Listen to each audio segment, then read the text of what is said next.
This podcast contains explicit content and discussions related to real-life criminal activities, including violence and sensitive topics. Listener discretion is advised. The host's opinions are personal and are not representative of any individuals or organizations involved in the cases. We strive for accuracy, but if you've missed anything, please let us know. Thank you for listening. Welcome to Rotten Minds. I'm Kay. And I'm V. Have you ever wondered what causes an individual to go on a spree, killing many people? Do you think this rampage is caused by some mental illness or just because they like the thrill of murder? In today's case, we talk about a man who wreaked havoc along the railroads in North America by illegally jumping on and off empty freight trains and then killing many people along the way. This is what gave him the name the Railroad Killer. The scary thing is that he would not have been caught if it hadn't been for his own sister. It was all thanks to his sister convincing him to give up that his reign of terror finally ended. Before we get into the case, here is a disclaimer. This episode includes discussions of sensitive topics such as murder, SA, so please listen with caution.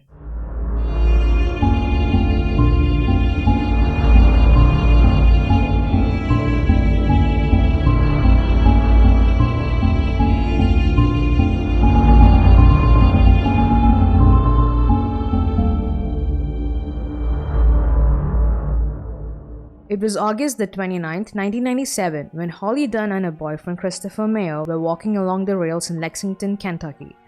They were both students of the University of Kentucky. Chris had been out of town for 2 weeks and Holly had been excited to see him. After a long day of classes, they had gone to a party not far from the campus wanting to have some fun. When they had felt that the party was boring, they decided to leave and packed Christopher's backpack with some beers and headed down to the tracks. After reaching the train tracks or rails, they sat down and talked for a while, and as it was getting late, they decided to go back to the party. They packed up and started walking back along the tracks, talking and laughing, unaware of the danger that was lurking in the dark. As they walked along, they came across an electrical box and all of a sudden a man popped up from behind it. He held an ice pick in his hands and pointed it at Chris, asking them for money. They said that they didn't have any money with them. The man, apparently angered by this, asked Christopher to get on his hands and knees. Left without choice, Chris immediately did as he was told. The man immediately grabbed Chris's bag and went through it, but didn't find anything of value to him. Holly was left helpless as she also was forced to kneel nearby. And at that time, she had not realized the man had tied Chris's hands up with his backpack behind his back. As soon as he was done with tying Chris up, he walked up to Holly and took off her belt and tied her hands behind her back with it. He then pulled Chris up from the tracks onto the grass beside it.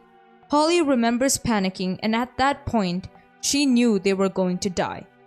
Chris and Holly looked at each other confused, still not comprehending the fact that they were in great danger. They tried talking to the man, telling him to take their car, which was parked down the street. But the man did not listen and ripped his shirt and gagged them both. But Holly stuck out her tongue in such a way that the gag fell out. The man kept going back and forth to the tracks and then back to where they were lying. As soon as the man was out of sight, Chris and Holly started trying to get themselves free. Holly was able to get her hands untied but couldn't get her feet untied. She immediately crawled to Chris and ripped the gag out of his mouth and tried to get his hands free. But the man, I guess, had done such a good job of tying Chris's hands with the bag because they were unable to untie it quickly. Desperate to get free, they didn't notice the man slowly creeping up from behind with a huge rock in his hands. And as soon as he reached Chris, he dropped the rock onto his head, crushing his skull and killing him instantly. Holly stood still in horror, and when she finally came to her senses, tried to make a run for it, but the man immediately tackled her and climbed on top of her. She knew then that he was going to assault her. She desperately fought back, trying to kick and hit him. Annoyed by her struggles, he immediately took out the ice pick and held it to her neck and said, "Look how easily I could kill you."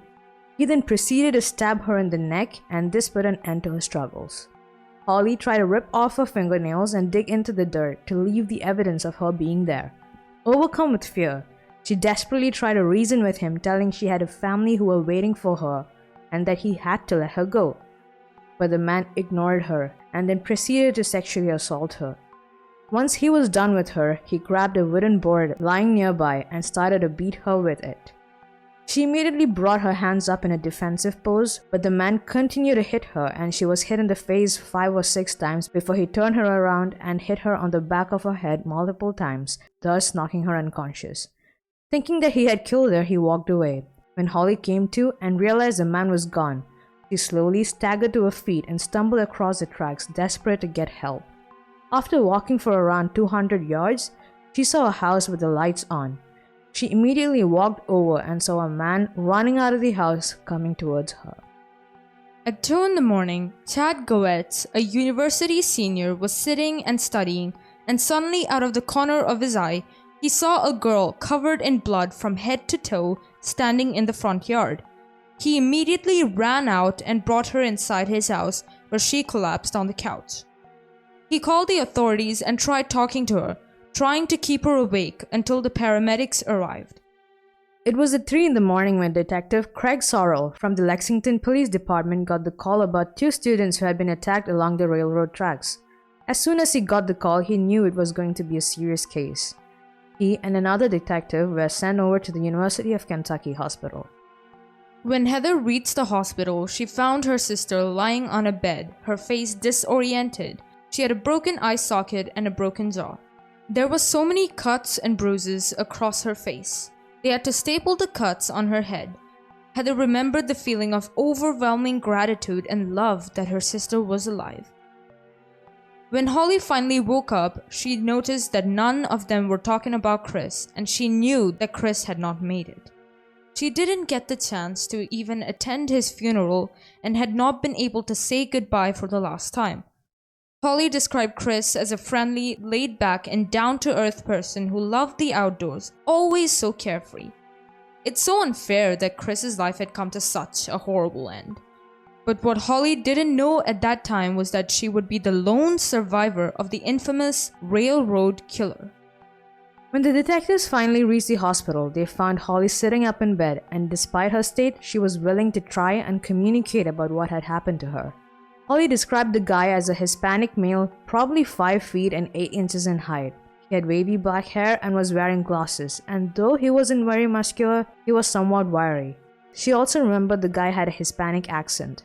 From her description, they were able to generate a sketch and had also gotten DNA evidence from the rape kit. They then ran this DNA data through the National Database for Violent Offenders but was unable to get any hits. What they didn't know at the time was that they would be unable to get any hits on who this guy was for the next 2 years. On December 17, 1998, in West University Place, Texas, a woman called the authorities from outside the house of a friend she worked with. According to authorities, she had sounded really worried. She told them that her friend, who was a prominent doctor at a medical school nearby, had not shown up for work, which was totally out of character for the doctor. Her friend had not responded to phone calls, nor had she answered the door. When the authorities reached the address, they noted that the doors and windows of the house were locked, and as they walked around the house, noticed that the garage door was unlocked, and inside the door to the house was wide open. Jewelry was strewn across the floor in the garage, and it seemed like someone had tried to burglarize the house. Detective Sergeant Kenneth Maha got a call from dispatch about a body of a female being found. When he walked into the house, he noted that there was blood everywhere, all over the carpet, the hallway, and leading to the threshold of the bedroom door. As he stepped into the bedroom, he found the doctor lying on the floor. Her body was completely covered except for one arm and her legs sticking out. There was a large butcher knife right next to her laying on a pillow, and also lying nearby was a bronze sculpture with blood on it. Upon further investigation, it appeared as if every room in the house had been ransacked. The victim was none other than Dr. Claudia Benton, who had been working in the Baylor College of Medicine as a pediatric neurologist. She had been brutally stabbed 3 times, all of which were fatal, and she had also been repeatedly hit on the head with a blunt object which had given her 19 skull fractures. The blunt object in question was none other than, you guessed it, the bronze figurine that was found lying next to the victim. It was a foot in length and was considerably heavy. The forensic team noticed that a part of the figurine had been broken, which must have happened during the beating. The knife was also taken out of the kitchen drawer. Both were weapons of opportunity that the killer had found in the house. The victim had been home alone. Her husband, George Benton, had taken their 2 children out of town to meet some relatives before Christmas. She had not been able to go with them because of some work commitments. The police contacted the victim's husband and broke the sad news to him. Can you imagine being gone for just a few days and then getting a call that your partner has been killed in your own house? Evidence suggested that the killer had taken his time in the house. Nothing was left unturned in the house. Even the Christmas presents were torn open. The victim's belongings from her purse were pulled out and left on the floor. One thing that the authorities noticed is that the victim's driver's license was displayed. It seemed almost as if the killer had been studying about the victim after he had killed her. They also found half-eaten fruit left on the counter, which cements the fact that the killer had taken his sweet time in the house. This is seriously so gross. Like, what compels a man to brutally kill a person in their own home, which is supposed to be a safe space, and then walk around their house messing it up and eat while he's at it? Truly pure evil. The keys to the victim's Jeep were found in the kitchen cupboard, and it seemed as if the killer had been unable to find it. In the garage, no foreign fingerprints were found at what was believed to be the point of entry. But as they investigated further, they found the broken covering of a steering column lying on a workbench next to some pry tools. It wasn't clear that the killer had stolen the victim's Jeep by hotwiring it. It was over here that the murderer made a crucial mistake. He had left his fingerprints on the cover of the steering column. The victim's body was transported to the coroner's office, and the cause of death was determined. Multiple stab wounds and blunt force trauma to the head was what killed the victim. The coroner also found that the victim had been sexually assaulted. The gruesome nature of this crime suggests that this was not the first, nor will it be the last, the killer killed someone. The victim's stolen car was found 2 days later at a motel parking lot abandoned 200 miles away. The plates were traced back to West University Place, thus confirming the fact that the Jeep belonged to none other than Claudia Benton. What made the case even stronger was a guitar and a large cleaver that was found in the car, which were both taken from the house according to the victim's husband. Despite extensive search, no usable fingerprints were lifted off the Jeep. The authorities made electronic copies of the fingerprints lifted from the Jeep's steering column cover. They ran it through an automated matching system, and at the time they got a hit, a possible match, to a man named Carlos Rodriguez. And upon further investigation, another name was discovered, Rafael Resendez Ramirez, thus making it clear that this man had multiple aliases. The name was then forwarded to the FBI's Criminal Justice Information Services Division. An extensive search into their database revealed numerous other aliases and more information about the killer. The files showed that the man, whose real name was later confirmed to be Resendez, had an extensive record going back 20 years and also an active warrant on a stolen vehicle charge. Upon further review of the man's file, it was revealed that Resendez had been traveling frequently and illegally between the United States and Mexico. Most recently, he had been arrested for trespassing on the railroad while carrying a loaded firearm. He was then deported back to Mexico, but now the killer was nowhere to be found. 3 months later, numerous reports had come in about a series of reported sightings of Resendez, who had traveled 200 miles west to San Antonio. Each time he got away before the police could respond. Resendez's reign of terror was not over. On May 2, 1999, in Weimar, Texas, members of a local church went to check on their pastor because he and his wife had not shown up for church that morning. As they walked around the house, they found the door wide open and then ultimately found the pastor and his wife lifeless on the bed, with blood splatters everywhere. As the authorities arrived at the scene, they found that the preacher and his wife had been bludgeoned to death with a sledgehammer. This was again a weapon of opportunity taken from their garage. The victims were identified to be Norman and Karen Cernick. Upon further investigation of the bodies, the coroner determined their time of death to be 36 hours earlier, which then meant that the couple had been murdered either late Friday or early Saturday morning. There were also no defensive wounds on either of their bodies, which then confirms the fact that the killer had killed them both before they even had a chance to wake up. It was clear that robbery was not the motive because money and valuables were lying in plain sight and nothing appeared to have been taken. Upon further investigation with luminol, a chemical that reacts with the proteins in the blood and other bodily fluids, they found bodily fluid from an unknown source, which was later confirmed to be the killer's. The man had sexually assaulted the woman. After the murders, the killer lingered at the crime scene, eating from the victim's kitchen, and then displayed their driver's license and took his time studying them. At that point of time, the investigators were unaware of the murder that had taken place at West University, Texas. The couple's red pickup truck was missing, probably stolen by the killer. Everything about the crime scene suggested a ritualistic killer, and the police contacted the FBI's Houston field office. It was then that they linked the case in West University because of the same MO. The DNA evidence found at both the locations were compared and it was a match. To further prove that the two crimes were connected, they found that the doctor's house was 50 yards away from the train tracks, and at the Weimar location, there was a train track immediately across the street. Thus, the two cases were directly connected and Resendez was believed to be a ritualistic killer. Resendez had been using stolen vehicles of the victims and the railroads to find his next victims. Now, the FBI's fugitive squad has joined the hunt for Resendez. They immediately start trying to find out more about the killer, his patterns, his relatives, and so on. All of the interviews conducted revealed that this was not a man who was well known by anybody. He did not have any close connections with his family either. To understand more about Resendez, let's go back to the beginning. Not much is known about his early life, but from what we do know is that according to the Justice Department documents, Resendez was born on August 1st, 1959 in Puebla, Mexico as Angel Leoncio Reyes Resendez. At age 14, he illegally entered Florida before being deported in 1976. In fact, over a 20-year period, Resendez was deported or voluntarily returned to Mexico 17 times, having illegally entered the US using a series of aliases.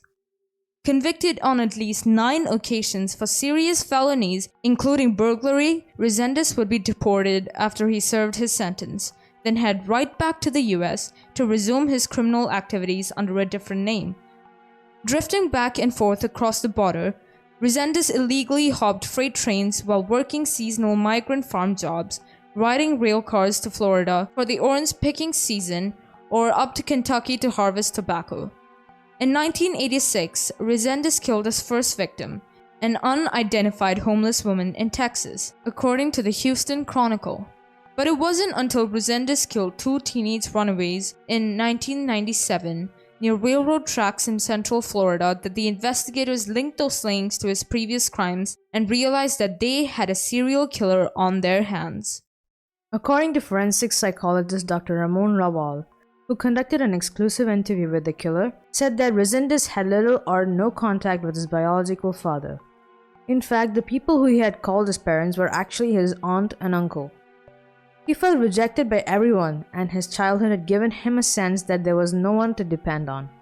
According to him, his uncle had been allegedly abusing him. At the age of 12, he quit school and left his uncle's home and started living on the streets and was allegedly sexually molested by a local pedophile. It was then that he started illegally riding the North American rails. His first formal record of entry was when he was just 16 years old. He was then deported back to Mexico. Prior to the murders, he had served 5 years of a 20-year sentence for burglary, aggravated battery, and grand theft auto. By August 1996, he had been arrested at least 12 times and sent back to Mexico at least 7 times. This guy was super persistent. He just kept going back again and again and again. Back to the present, Special Agent Mark Young forwarded the details of both the cases to the analysts of the FBI's Violent Criminal Apprehension Programs and thus they were able to link the case of Christopher Mayer and Holly Dunn to Resendez, which had taken place 2 years ago. The evidence of the case had been preserved by the Kentucky police, which was then shipped to the FBI headquarters in Washington, D.C. The DNA evidence of the Lexington case and the Texas case was compared, and it was a match. Resendez was now responsible for around 4 murders. Now the manhunt begins, and the authorities canvassed homeless shelters and train yards. On May 28th, the authorities found Norman Cernink's truck abandoned near a train yard in San Antonio. Because of the numerous railway lines, there was a widespread area to cover, and catching this killer was proving to be extremely difficult. The authorities then developed a small "wanted" poster, which they had then given to the people who frequently rode the railways. The search was proving to be futile. He was nowhere to be found. So far, the only way the authorities could keep track of Resendez's movement was to follow the trail of dead bodies that he left behind. On June 4, 1999, a woman stopped by her elderly mother's house to check on her. When she entered the house, she found it to be in a total disarray. The house had been completely ransacked, but there was no sign of her mother. In her growing panic, she ran across the house calling out for her mother, and when she reached the bedroom, she found her mother's bloody body lying on the floor. She had been bludgeoned to death and her body was left covered. But the most horrifying was the pickaxe that was sticking out of her head, and upon further investigation, it was revealed to be the same weapon used to murder a young teacher whose body had been found just 24 hours earlier. The man had not taken cash and other valuables, he had only taken some trinkets and jewelry. The fingerprints lifted from the laundry room window was a match to Resendez. The victim was identified to be Josephine Conwicker, a 73-year-old woman. Again, after killing the victim, he lingered in the house and ate from the victim's kitchen. According to Mark Young, this behavior appears to be a signature, showing that the killer wanted to dominate the victim and their belongings. As the authorities looked through the house further, there was a newspaper placed on the sofa, which was open to the article about the preacher's vehicle being found, and in one of the rooms there was also a recently unpacked toy train on the bed. This clearly shows that the killer was taunting the authorities. It also shows that this guy was extremely cocky and wanted the authorities to know that it was him who had committed this crime and did not want anyone else to get credit for his work. This is a common behavioral trait found in most serial killers. They just don't want their credit to be given to someone else. The K9 unit followed his scent to the rail tracks, but from there the trail went cold, and it was as if this guy had just disappeared. Just 24 hours earlier, the body of a female was found with the same pattern and MO as the case of Dr. Claudia Benton. The victim was Naomi Dominguez, a 26-year-old school teacher. The house was near a railway track. The victim had been home alone when the killer gained an entry into her house, picked up a pickaxe lying nearby, and attacked the school teacher and bludgeoned her to death. He then sexually assaulted her, as confirmed by later DNA analysis. Like the other victims, she was lying face down and her body was covered up completely. Her driver's license was also displayed on a table. The victim's car, a white Honda Civic, was stolen. The crime scene made it clear that this man was totally out of control, completely disorganized, and now only the thrill of a kill could get him the rush that he wanted. He was slowly evolving to be a spree killer with no clear cooling off period, as evidenced by his last 2 victims being killed in a 24-hour period. On June 6th, Resendez was spotted in a train yard at Flatonia, Texas, but made his escape before the police could get there. Back at the field office, the Operation Train Stop was set into motion with agents from over 30 agencies being assigned exclusively to the case. This operation had 2 basic squads, one of which was responsible for investigating the homicides and the other, the fugitive squad, whose main concern was to find the location, identify patterns of Resendez, and to arrest him. From the investigation of the fugitive squad, they were able to establish the fact that the fugitive was following the crops throughout the US and Washington state. He followed the avocado route in Florida, the citrus route in Kentucky, and Texas he picked tobacco. After identifying the farms he used to work at and also the addresses of any friends or family, the investigators started to eliminate the comfort zones one by one. As their comfort zones are eliminated, any individual is bound to make mistakes. But this guy proved to be different, because of how extremely comfortable he was with traveling on his own and was incredibly fast even without any help. Nearly 8 days after the murder of the school teacher, her car was found 300 miles away near the Mexican border, and inside the car was a knife. But there was still no sign of Resendez. And as always, there was a train track nearby where the car had been abandoned, which then meant that the killer had made his escape yet again. On June 15, 1999, authorities found the bodies of 80-year-old George Marber and his 51-year-old daughter, Carolyn Frederick, in the man's house in Gorham, Illinois. As soon as the authorities walked into the crime scene, it felt like a sense of deja vu. So many things were similar to the case that they had been investigating in Texas. The MO and the pattern were similar. The house was near to a set of rail tracks, and the man had eaten from the victim's kitchen and left the belongings askew. The only thing different this time was that the guy had left behind a message which kind of had a political stance to it. The male victim had been tied to his chair with telephone cords and then shot through the back of his head with a shotgun believed to have belonged to the victim. This was again a weapon of opportunity. A little while later, when the victim's daughter showed up, Resendez bludgeoned her to death with the shotgun and then proceeded to sexually assault her. Upon further investigation, it was discovered that the killer had broken in through a back window. The victim's car had also been stolen, which was then recovered the next day, abandoned 60 miles south, near the Kentucky border. Police across the state reviewed cold cases to find if any of the cases had a link to Resendez. In their search, they came across a case with a similar pattern and MO. In October 1998 in Hughes Springs, Texas, a woman had been bludgeoned to death with an antique flat iron. Though the case was unsolved, it had been thoroughly investigated and documented. The victim was 87-year-old Leafy Mason, who had been attacked after the killer had entered her house through a window. Again, the MO was pretty much similar, and she had blunt force trauma to her head.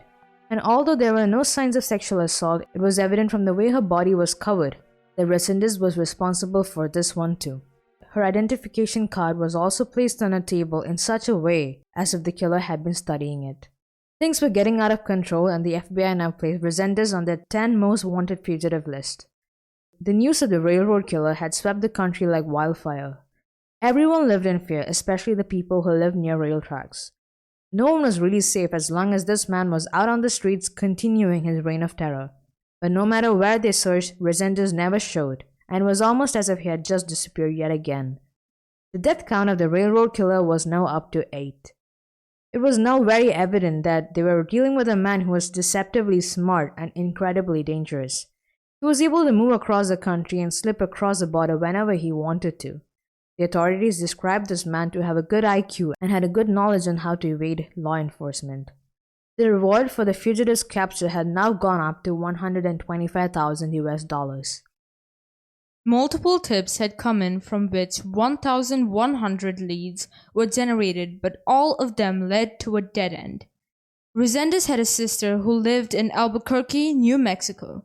Texas Rangers and the FBI had kept in contact with her in case Resendez decided to contact her. The command post in Houston got a new lead. This lead proved to be a huge one as it brought to light that Resendez had a wife living in Mexico. The wife was then brought in for an interview which lasted for 2 days. The wife provided a lot of information about Resendez and his habits for the last 2 to 3 years. He had brought her a lot of jewelry, small figurines of angels, bracelets, and many more, all of which were later confirmed to be linked to the homicides. He had been gifting his wife stuff he had stolen from the victims' houses. The wife cooperated with the authorities because she knew that Resendez was no longer safe in Mexico. There was a bounty on his head, and the bounty hunters did not care if Resendez was dead or alive when they got their price. It was now evident that Resendez was running out of places to hide. It had now been nearly 9 months since the manhunt for Resendez had begun. On July 10, 1999, the authorities got a phone call from the fugitive's sister informing that she had established contact with her brother. She decided to cooperate with the authorities only on the condition that her brother would be unharmed and they would treat him as humanely as possible. The authorities agreed to do so. And finally, on July 12, 1999, Resendez, convinced by his sister, surrendered to the Texas authorities, thus putting an end to the nationwide manhunt. While in custody, he would go on to confess to at least 13 murders, of which 4 had not been linked to him yet. Angel Martirino Resendez had killed at least 23 people across the US. On July 19, 1991, Resendez bludgeoned to death a man named Michael White with a brick.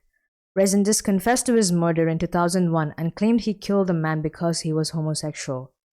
On March 23, 1999, in Ocala, Florida, he bludgeoned to death a 19-year-old boy named Jesse Howell with a railcar air brake hose coupling. The boy and his fiancée, Wendy Von Heuben, had run away and hopped onto a train's grain car, but unfortunately for them, this car was occupied by Resendez. The young teenage couple had hoped to find work picking oranges. The female victim had been raped, strangled both manually and with duct tape, and had been buried in a shallow grave. Literally, no one was safe from this man. His motive for killing them had been because he believed that they were anti-Christians, which is really ironic if you think about it. On July 5, 1997, in Colton, California, 54-year-old Robert Castro had been beaten to death with a piece of plywood in a rail yard. Though not officially charged, Resendez had been the prime suspect in this case. On December 10, 1998, 81-year-old Fannie Whitney Byers had been bludgeoned to death with a tire rim in her home in Georgia. Talk about not being safe, even in your own home. The house had been located near to a railroad. Resendez confessed to her murder. Though not confirmed, Resendez confessed to killing 2 more people in 1986. Both the victims were unidentified. Now, it was up to the prosecutors to convict him of murder. They only needed to make Resendez plead guilty to one of the crimes, and as a result, they chose the most airtight case against him, the murder of Dr. Claudia Benton. Once convicted of a capital murder in Texas, there was no requirement for another trial in another county. Texas prosecutors hold a national record for sending murderers straight to the death penalty. And because of the evidence stacked up against Resendez, it was not that difficult to prove that he was, in fact, guilty for the murder of the doctor. On May 8, 2000, Houston, Texas, Detective Kenneth Maha, who attended the trial, noted that the killer was quiet and did not say a word unless he was talking to his attorneys. Resendez had quoted himself to be the angel of God to the media, which is really ironic if you think about the innocent lives he had taken. More like an angel of death. Dr. Raymond did not agree with Resendez's logic. When he questioned Resendez about the rape and how it related him to doing the will of God, Resendez was unable to answer and said that he had never thought about it before. The defense team of Resendez claimed that he was insane at the time he committed the murders and therefore could not be given the death penalty. I just don't understand how. I know that every person is innocent until proven guilty, one. And second thing is everybody deserves to be defended, but then I can never imagine being, when you kind of know, right, with all the evidence stacked against him. What I'm trying to say is basically, I can't understand how people would be able to defend someone like him and not have a guilty conscience. But Dr. Ramon's testimony helped to put the claim that Resendez was insane to an end. Ramon believed that though Resendez was extremely delusional, was not insane, he was just an extremely smart and manipulative guy that knew how to use information. As a final nail in the coffin, prosecutors called a lone survivor of the railroad killer to the stand.